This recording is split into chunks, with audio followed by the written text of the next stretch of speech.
Good evening, good evening, good evening. Thank you guys for joining me today. I really, truly appreciate the support on behalf of Word on the Street Talk TV Worldwide and Fcn Watchdog Media.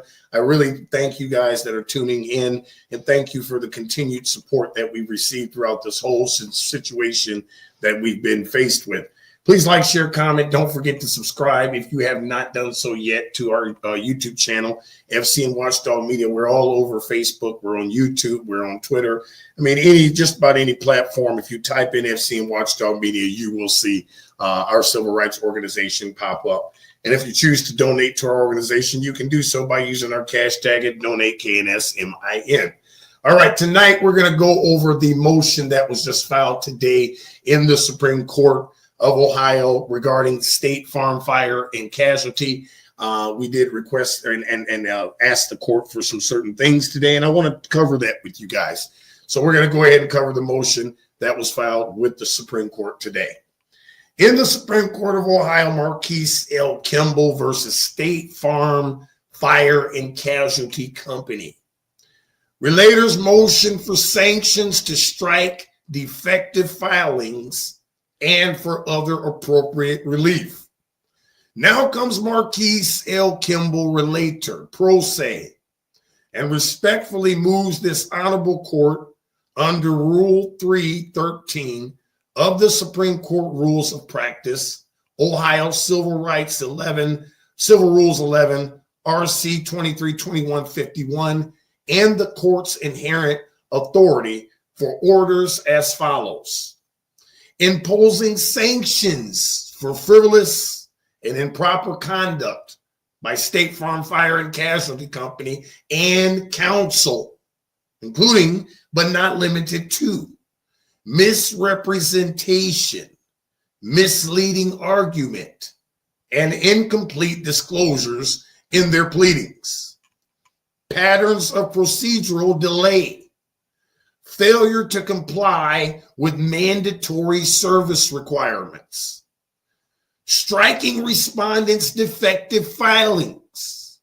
for noncompliance with Supreme Court rules, Supreme Court Practice Rule 313, and Civil Rule 11, deeming allegations admitted and awarding appropriate relief on following grounds: State Farm's documented bad faith conduct, procedural abuse of the mutual dismissal and suppression of evidence, non-disclosure of Agent Jeff Lambert's unauthorized privacy violations, referring counsel for disciplinary investigation under Rule of Professional Conduct 3.3 and 8.4 for possible violations of candor to the tribunal and conduct prejudicial to the administration of justice. Memorandum in support.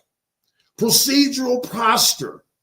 Relator incorporates by reference all prior Supreme Court filings and exhibits 80 through 85A, which detail racially motivated vandalism and ensuing business interruption, a promptly filed State Farm claim frustrated by non-payment and procedural neglect, later wrongful conversion and dispossession of business assets during the adjusted claim period, orchestration of a mutual dismissal and underlying litigation, see Exhibit 82A, in exchange for an admission of privacy violations by a State Farm agent, an admission promised but never delivered. We talked about that. The scamified attorney, Zach DeSilvis, supposedly worked out a settlement agreement with Deborah McSorley. And the settlement agreement was I would sign off the property and give her back the property and give her back possession of the property that we purchased on land contract, recorded with the village of Swanton, mind you. But I would give her back possession of the property, and in return, she would give us a admission of who at State Farm disclosed personal information to her about our claim. Well, we signed and gave the property back, but some kind of a scamified hippie horse scam. She never admitted or never did, kept up her end of the bargain. How does that happen? So we agreed to a mutual dismissal, Mr. De Silvis, but yet you don't hold her feet to the fire for what she agreed to do, that you orchestrated, you scam, and then you made it so that we could never proceed after her again legally. You scamified scam. Zach De Silvis, Shinover Law Firm. It's a scam. Don't hire those scams. He walked our case right out of court. Legal standard.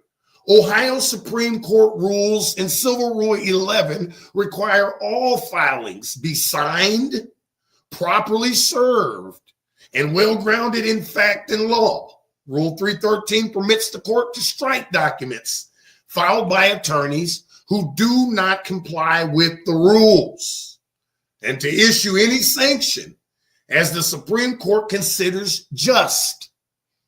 RC 2323-51 provides for sanctions where conduct is intended merely to harass, delay, or needlessly increase litigation costs. Rule of Professional Conduct 3.3 and 8.4 prohibit misrepresentation and misleading the court. How did State Farm do this?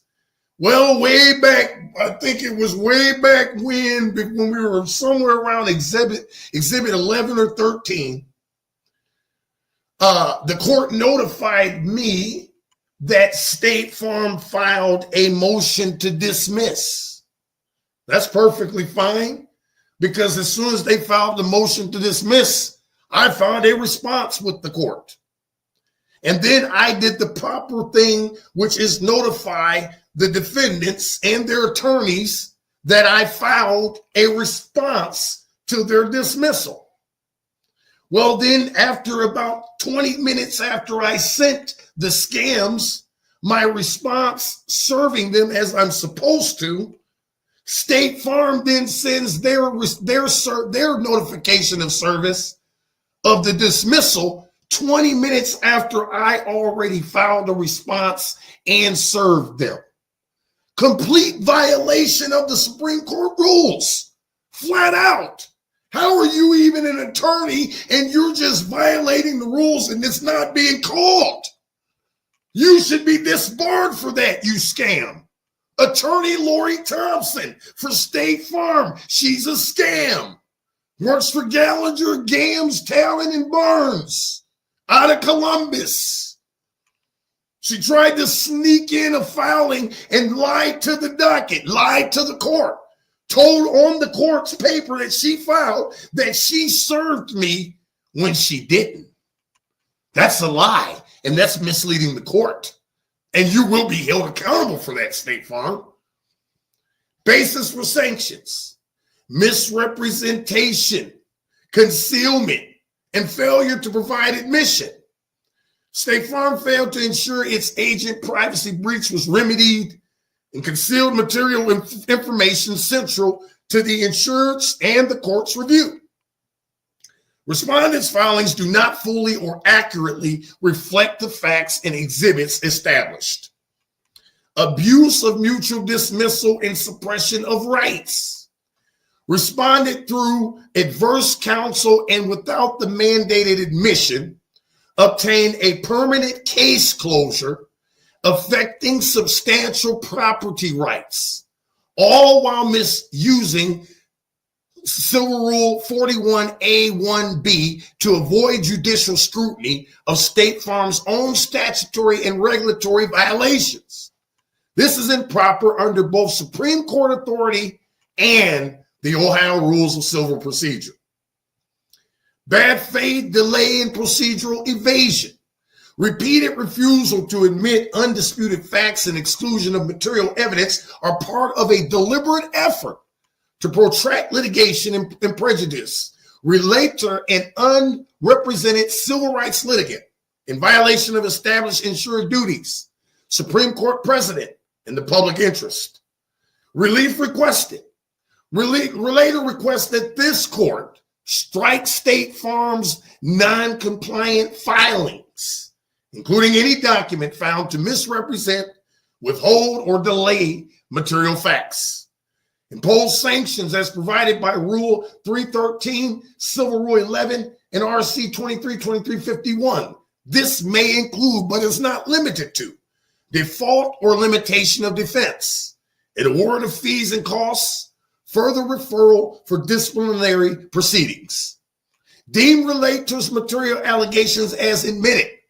Purpose of this mandamus, and move directly to consideration of the merits of relief. Order such other and further relief as is just and appropriate. Conclusion.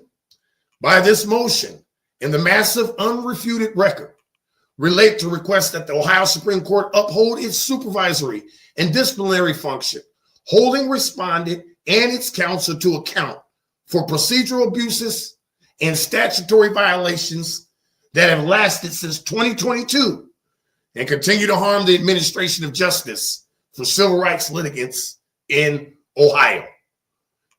That, my friends, concludes the, us covering what we filed in court today. Please like, share, comment. Don't forget to subscribe, and don't hire State Farm. It is a scam.